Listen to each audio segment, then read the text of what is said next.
Welcome, friends. You're listening to Conversations with Consequences, the weekly podcast of the Catholic Association, where you get witty and charming conversation about the topics that matter to you with the leading thinkers of our time.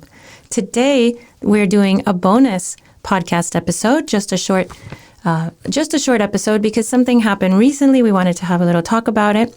And I've asked my colleague and friend at the Catholic Association, Maureen Ferguson, to join us. Oh, and by the way, I'm your hostess, Dr. Christie. Hello, Maureen. Hello, and I am so happy to be on with you today, Gracie, but I'm so sorry that we have such a sad topic to discuss.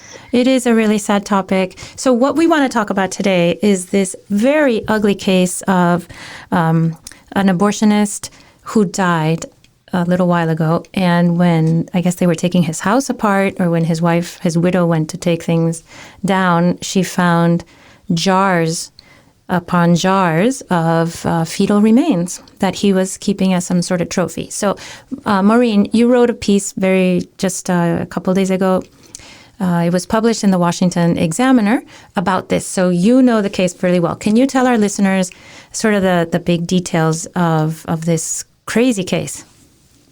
Sure. Well, crazy, but unfortunately not entirely unexpected when you get a glimpse into the horrible underbelly of the abortion industry. So there is a doctor. He lived in Illinois, but he had 3 abortion clinics that he ran in Indiana.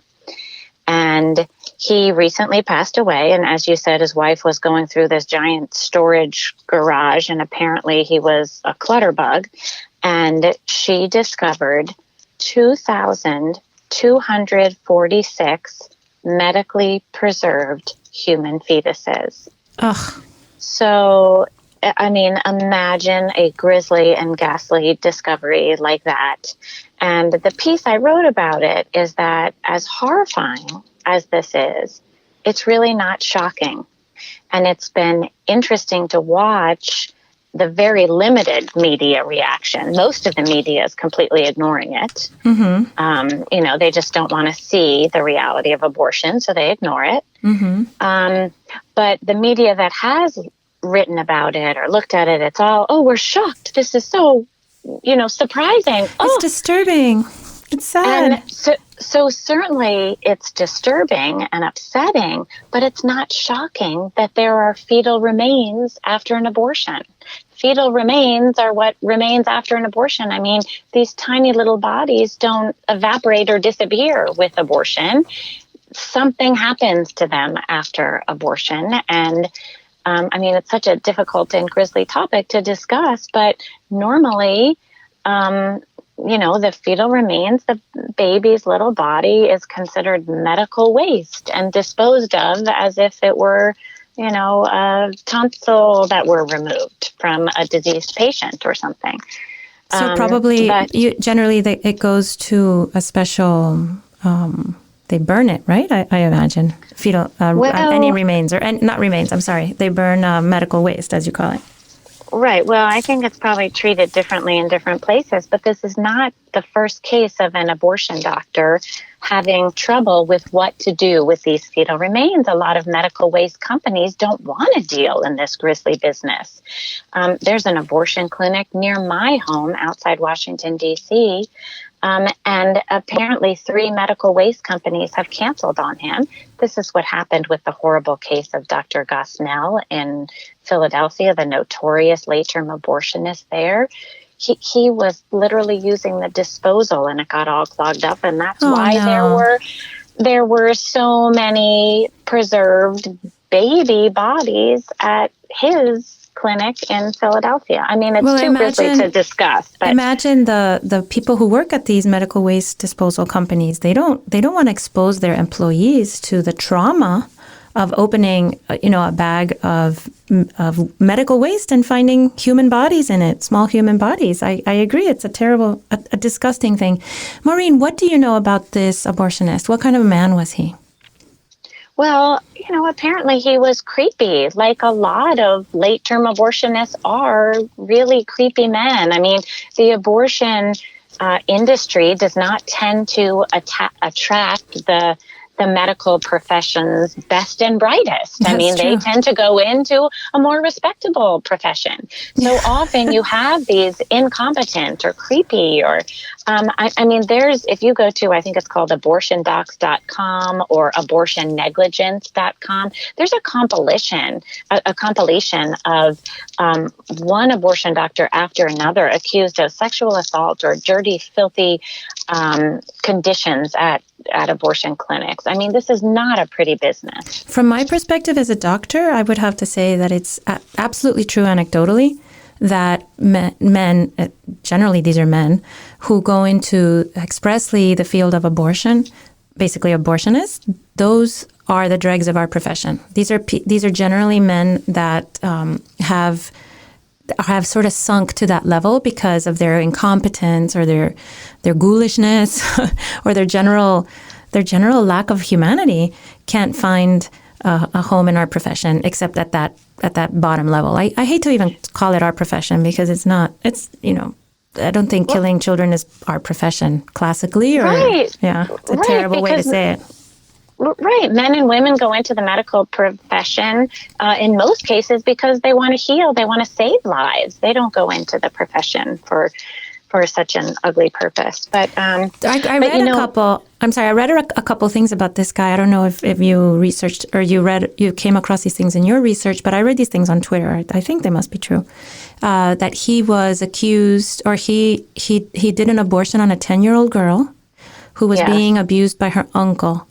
And he didn't report it to the authorities. So the family, like her mother and father, I guess, brought her in for an abortion. Mm-hmm. He knew she was being abused at home by a family member. He did nothing about this. I also read that he had aborted 13-year-olds who were and did not report this, because any 13-year-old that gets an abortion is a victim of sexual abuse beforehand. Right. And often being sent right back into the same situation when it goes unreported. So it's almost enabling the abuse to continue in many cases. So I watched a press conference a couple days ago where a young woman who was a patient of Dr. Klopfer's, when she was 13 years old, she said she never would have undergone an abortion if she had a sense, the maturity to know so sad, what entailed. Oh, it was a heartbreak That's to watch her. And imagine, I mean, this doctor performed tens of thousands of abortions in Indiana. So there are tens of thousands of women in Indiana who are reading about this story. And this young woman at the press conference said, she's wondering, are one of those little babies' bodies hers? Aww. And she said, I would like DNA testing to be done because I would like a proper burial for my baby. That is just heartbreaking, Maureen. What a heartbreak. I mean, this is what our abortion culture has wrought. To imagine the suffering of these women, who so often have been pressured into it, or in the case of teenagers, brought in there without really knowing what's going on, as this young woman testified. But anyway, it's Maureen, just... when I read about this, I also had that same idea about these poor women who were reading this and knowing that probably there was a good chance that one of their babies was sitting in a jar, their baby's bodies was sitting in a jar, really just an ugly thought. But I also thought about the baby's fathers, because in our society and our culture, men are given no choice. A man has nothing to say over whether or not a woman aborts his baby. And I was just wondering how many broken-hearted men were watching this and saying, "Oh no, that could be my child. One of those could be my children." It's an excellent point. There are tens of thousands of men in Indiana that are reading about this story as well and wondering the same thing. And, on the one hand, it's ironic, it's providential, I don't know what to call it. But, of course, Vice President Mike Pence was the governor of Indiana at the time that this doctor was operating his clinics there. And Governor Pence signed a bill requiring the respectful treatment of fetal remains. He was viciously ridiculed for signing this bill. I mean, I won't even repeat what people in the abortion lobby were saying about him signing this bill. Really kind of vulgar, crude stuff. But he saw the need for this, signed the bill. And, Planned Parenthood fought him on this all the way up to the Supreme Court. I'm sure they did. So let's remember what Planned Parenthood does. We know from these undercover videos that Planned Parenthood also preserves the body parts of aborted babies. Now, they don't store it in a garage. They are engaged in this ghoulish trafficking in baby body parts for the purpose of research on these baby body parts. And we heard the most horrific, callous discussions on these undercover recordings of Planned Parenthood officials talking about babies' hearts and livers. And so there was one video, Maureen, that made such an impression on me because it was a woman abortionist. I'm forgetting her name right now. Nukatola, maybe? There was she was one of them. A woman abortionist being interviewed surreptitiously by David Daleiden, and she was just to see a woman talking about crushing a baby's body above the liver and below the liver, and with a smile on her face and a glass of wine in her hand. I thought, this is Planned Parenthood. Planned Parenthood is the face of women hurting women. And babies. And when you hurt a woman's baby, you hurt a woman. And I just, it's fed to us. It's announced as the face of women's liberation. Planned Parenthood is here for you to liberate you. To me, they're vampires. Planned Parenthood is just a bunch of vampires. I was also just watching the press conference that the Attorney General in Indiana is holding because the fetal remains were found in Illinois because the doctor lived kind of just across the state line in Illinois. So now there's this crossing of state lines kind of negotiation between Illinois and Indiana about how to handle all of this. So Indiana has requested that all of these tiny babies be brought home to Indiana.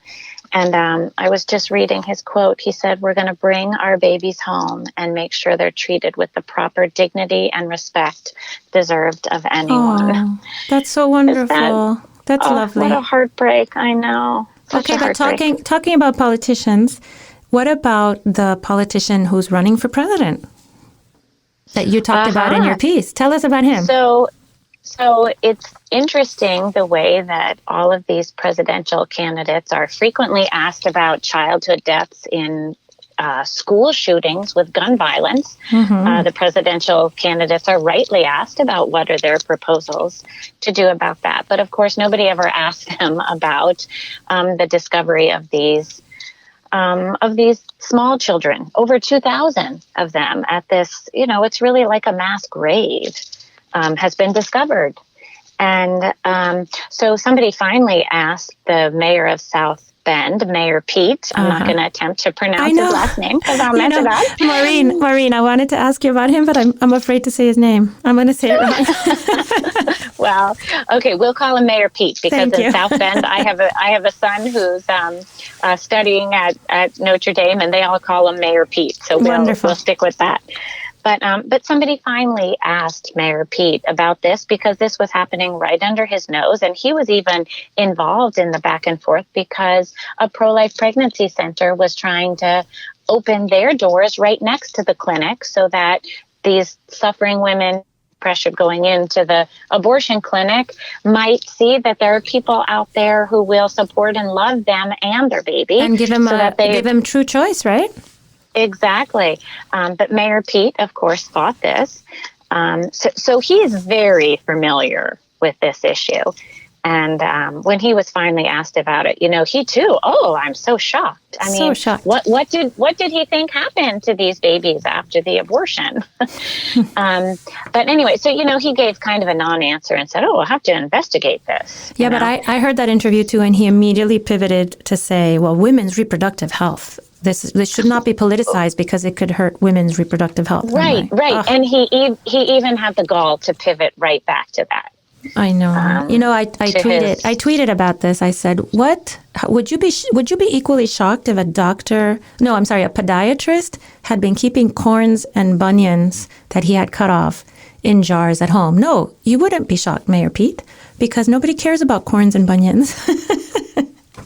Right, exactly. That's so, and you know what? Planned Parenthood's statement on this issue, not right now in the light of the discovery. I think this is a Planned Parenthood statement maybe from May when the Supreme Court upheld Indiana's law regarding the proper disposal of, or the respectful treatment of human fetal remains.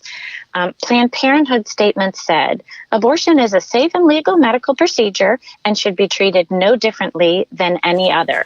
And they said that this law only stigmatizes patients when they seek basic health care. So to your point about Mayor Pete and would we find it disturbing if a podiatrist kept horns? We would certainly think it bizarre and odd, but we would not be disturbed in the same visceral way that we are when we hear about the little bodies of human babies being medically preserved in this, bizarre and grisly manner. It is so true, Maureen. And there's also this issue of there's a sense that these abortionists are in a way, in a very real way, they're serial killers and they keep trophies. What about that? Well, I don't even know how to opine on the psychology of these late-term abortionists. I mean, they are clearly bizarre individuals who have given in to the evil of. I don't even know how to. It's almost like they cross. It's almost like they cross into another state of being where you can see the most vulnerable and winning and tender face of humanity, and you can see it as, the target of your destruction, and live in that space for year upon year. That's really amazing. Mm-hmm. A really ugly subject, Maureen, but I'm really happy and I'm very thankful that you came to talk to us about it, that we were able to talk about it and do this bonus episode. I want to encourage our listeners to read Maureen's excellent piece in the Washington Examiner. We're going to attach it at the podcast show notes. And this is Conversations with Consequences, the podcast of the Catholic Association. You can subscribe to our podcast at thecatholicassociation.org/podcasts, and you can find there all the links to take you wherever you listen to podcasts. And you can sign up for free. Please do so. Please recommend us to your friends. And Maureen, thank you very much. Glad to talk with you, Gracie.